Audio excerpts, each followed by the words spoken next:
Hey salut à tous, ici c'est Rak, et aujourd'hui l'on se retrouve pour parler d'un nouveau chef-d'œuvre cinématographique, Le Père Noël contre les Martiens. D'après l'histoire de Paul Jacobson. Un film incroyable qui, rien qu'au titre, nous promet de vivre une fois de plus un grand moment de cinéma. Le Père Noël contre les Martiens. Les Martiens ont kidnappé le Père Noël. Oh oh oh oh oh. D'après l'histoire de Paul Jacobson. Le Père Noël contre les Martiens, ou Santa Claus Conquers the Martians en anglais, est donc un film de 1964 doté d'un budget de 200 000 $, soit environ 1,6 million de nos jours, produit et écrit par un certain Paul Jacobson. D'après, en réalité, une histoire de Glenville Marrette, contrairement à ce qu'en dit l'affiche française, qui s'est un peu mélangé les pinceaux. Le tout étant réalisé par Nicolas Webster, un réalisateur pas très connu qui réalisera surtout quelques épisodes pour des séries dans sa carrière, et joué par des acteurs pour la plupart aussi connus que leurs réalisateurs, mais qui nous offrent néanmoins pour leur part des performances tout simplement incroyables, où ceux-ci sont littéralement très au sérieux et à fond dans chacun de leurs rôles. Souvent mis dans les top 50 ou 100 des pires films de l'histoire, Le Père Noël contre les Martiens a au moins l'avantage d'être aujourd'hui dans le domaine public. Ce qui, pour une fois, ne me vaudra théoriquement pas de problème avec YouTube pour les droits d'auteur. Quoique pour le reste, les Martiens apportant souvent avec eux des invasions, on frôle quand même théoriquement une certaine violence martienne extrémiste. Enfin bon, je dis ça, je dis rien. Enfin, dans tous les cas, sachez que mon Utip existe, et que si vous voulez aller voir une pub dessus pour soutenir la chaîne, ce sera avec très grand plaisir, puisque ça me rapporte 50 fois plus qu'une vue sur YouTube. Et vous pouvez même en regarder plusieurs. Bref, un gros moment qui nous attend. Sur ce, accrochez une fois de plus votre cerveau, mesdames et mesdemoiselles, c'est parti. Tout commence donc avec le générique. Eh oui, un générique tout en chanson d'Imauve, avant que l'on se retrouve propulsé en plein dans la non-action avec un journal télé, qui nous annonce que c'est bientôt Noël. Ça c'est de l'info. Mais coup de théâtre, le dit journal est en réalité regardé par des enfants habitant sur Mars. Bref, journal télé donc, où le plus professionnel des journalistes va interviewer le Père Noël en personne. Et oui, le vrai, le seul, l'unique, ce en plein pôle Nord dans une interview qui respire à chaque instant le rire et la bonne humeur. Oh oh oh oh, c'est matériellement impossible pour moi d'effectuer toutes les commandes, du coup j'exploite des nains. Sauf qu'au même moment, entre deux rires, la charmante Madame Noël arrive dans le champ avant de s'apercevoir qu'elle passait en fait à la télé. Oh dear! Oh, why didn't you tell me? Oh, my hair's a mess. Hello there.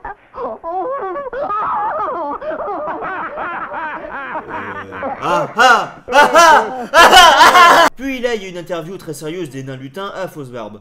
Oui, on est exploité, personne ne respecte nos droits. J'invite tout le monde à rejoindre le syndicat pour les Tardins. Mais le film quitte alors soudainement ce moment vertigineux d'action, ce pour nous faire tout d'un coup revenir sur la planète Mars. Ce avec le papa des enfants martiens, prénommé Kimar. Mais que nous continuerons à prénommer le papa martien par flemme. Non, parce qu'entre Dropo, Voldar, Grimard, Bormar, Momar, Argo, Grigna, Billy et Kimar, c'est quand même un sacré foutoir. Ça rime. Papa martien donc qui réveille son domestique, ce avec son bâton de l'espace, qui fait rigoler.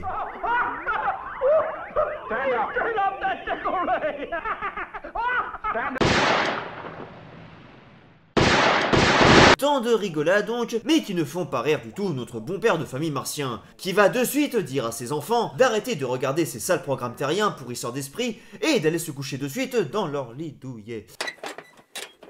S'ensuivant une discussion des plus sérieuses entre les parents sur l'impact de ces programmes sur les pauvres petits-enfants de Mars.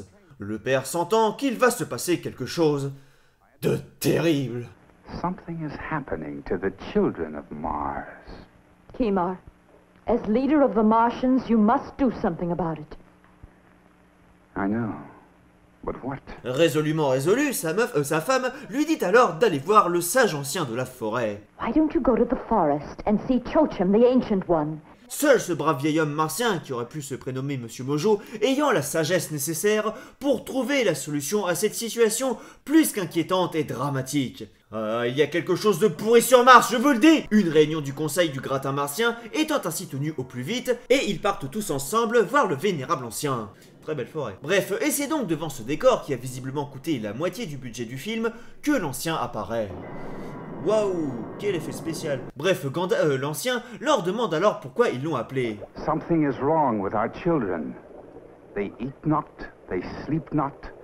Their only interest is watching meaningless Earth programs on the video. Devant cette information terrifiante, le sage leur dit alors, presque en chialant, que c'est en fait début décembre sur Terre et que le Père Noël va bientôt faire son apparition. Père Noël dont ils auraient bien besoin, car il leur dit qu'ils n'ont en fait pas vraiment d'enfants sur Mars, car ceux-ci n'ont jamais appris à jouer et à s'amuser.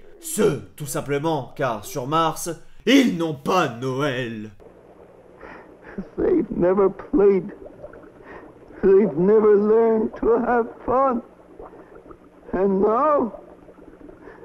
now they are rebelling. They must learn what it means to have fun. We need a Santa Claus on Mars.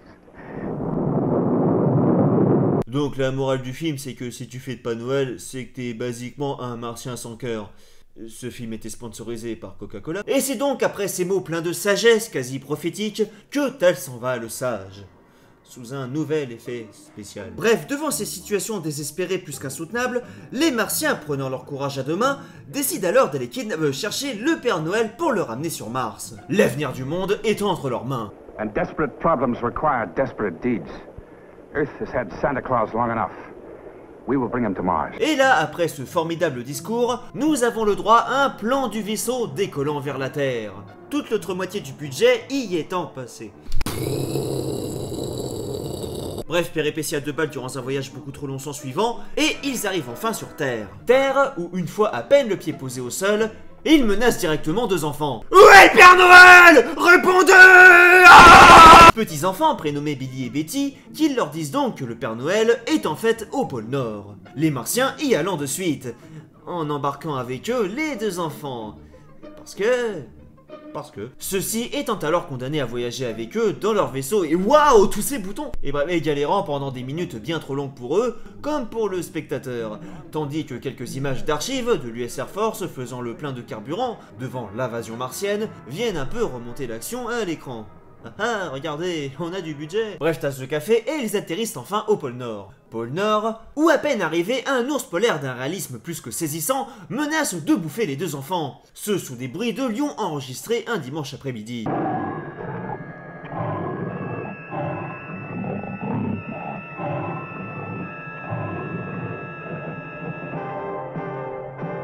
Terrifiant. Mais nos yeux à peine remis de ce costume dépassant de loin toutes nos espérances, que là, en sortant de la grotte, les deux enfants rencontrent un terrible robot en carton. Mais un robot en carton qui, loin d'agir seul, est en fait envoyé par le terrible martien moustachu, qui avait en fait pour projet depuis le début de se débarrasser des deux enfants.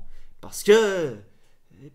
Ah ah, je le savais! Les moustachus sont toujours les méchants. Hé, regardez Mario, vous imaginez le nombre de tortues que Steve a dû tuer dans sa vie? Sauf que là, le papa martien arrive au même moment, quelle coïncidence, et sauve Billy et Betty, tout en disant à son collègue que c'est pas très martien de tuer les enfants. Bref, mais au miracle pour le spectateur en train de décéder devant la non-action, il découvre alors l'atelier du Père Noël, qui était en fait à 3 mètres à côté d'eux depuis le début, les martiens y envoyant de suite leur robot en carton pour qu'il y défonce tout.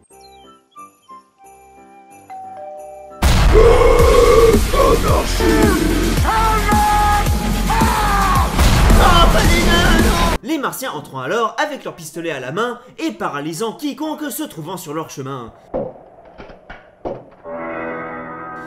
Et wow, sérieux, c'est ça votre effet sonore? Mais arrêtez, vous avez même pas fait un vrai arrêt sur image, je le vois encore qui bouge. Vite, finissez de tourner votre selle, j'en peux plus. Get to it. Oh mon Dieu, non! Ils ont aussi paralysé Madame Noël! Qui, elle aussi, n'arrive pas à ne pas bouger durant la prise du plan. Non mais sérieux, pourtant c'est pas compliqué comme effet.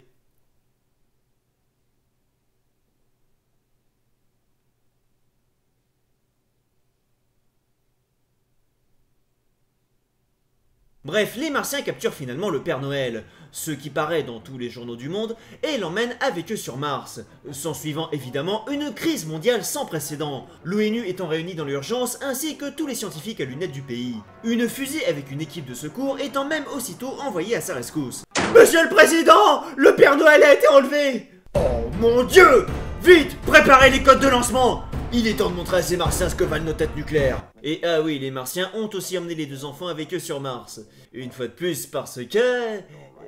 Bref, après un voyage bien trop long et une tentative d'évasion foireuse, suivie de 10 tasses de café, nos gentils protagonistes arrivent finalement enfin sur Mars, où le Père Noël rencontre alors les petits-enfants de là-bas.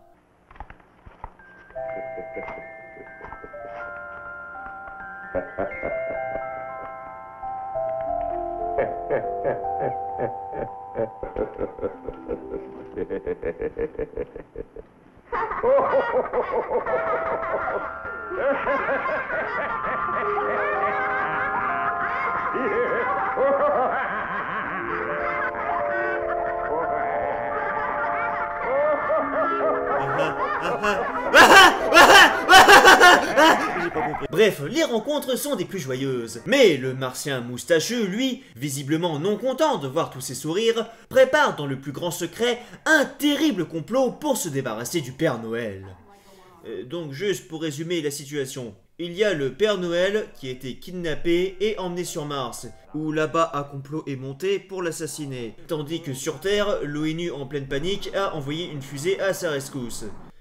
Alors je sais pas ce que les scénaristes ont pris, mais il faudra visiblement m'en donner. Mais attendez, c'est là que ça devient intéressant. Les Martiens font alors en fait leur propre Noël à eux. Sauf que dans celui-ci, le domestique du papa martien se déguise lui-même en Père Noël pour sa propre formation de futur remplaçant officiel sur Mars. Sauf que la nuit venue, les méchants du complot moustachu viennent dans la maison pour enlever le Père Noël. Sauf que faute à une visibilité trop mauvaise et à un visible problème de retardement mental, ils enlèvent alors le mauvais Père Noël, qui s'avère en fait être le Martien. Les méchants quelque peu frustrés, y retournant alors plus déterminés que jamais. Sauf que là encore une fois, ils tombent cette fois-ci casque à casserole avec le papa martien, qui les arrête sur le champ. Avant que le moustachu, utilisant ses pouvoirs de méchant, ne réussisse à renverser la situation et à assommer le père, ce dans une scène d'action trépidante.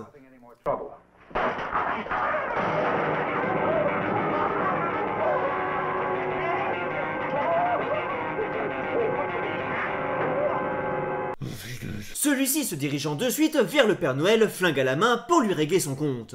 Sauf que là, le Père Noël était en fait un génie qui avait tout prévu depuis le début. Et là, c'est le moment tant attendu, c'est le suspense à son comble, c'est le combat final.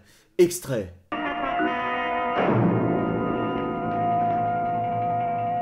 Oh, we meet again, eh? I don't know how you escaped Shim, but you won't escape me. You're through.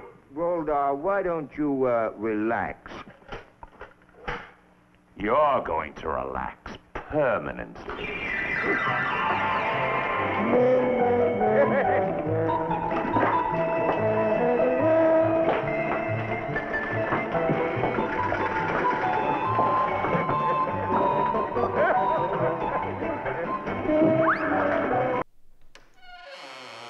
Bref, un final des plus spectaculaires donc, où les méchants sont finalement défaits et arrêtés, le Père Noël martien arrivant au même moment, le tout étant suivi de trépidants rires et d'une bonne poignée de main, suivi d'encore plus de rires avant que nos héros ne retournent finalement sur Terre en criant yé 2 fois, suivi d'un immense joyeux Noël bien mérité à nos joyeux martiens.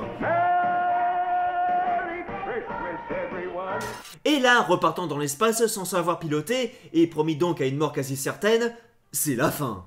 Et voilà, c'était donc le Père Noël contre les Martiens. Un film incroyable qui, outre sa technicité cinématographique et ses effets spéciaux qui n'ont rien à rougir face à ceux de Kubrick, le tout porté par des acteurs détonnants de performance à chaque instant, nous aura offert un scénario puissant et transcendant. Le tout nous donnant un film plus qu'humain, un film martien. Sur ce, merci à tous d'avoir regardé cette incroyable vidéo et m'avoir permis ainsi de partager une fois de plus ma souffrance avec vous. Si ça vous a plu, n'hésitez pas à regarder une pub sur Utip ou à me soutenir sur les différentes plateformes, mais surtout sur Utip. Et sur ce, quant à moi, je vous dis portez-vous bien et à bientôt pour la prochaine vidéo.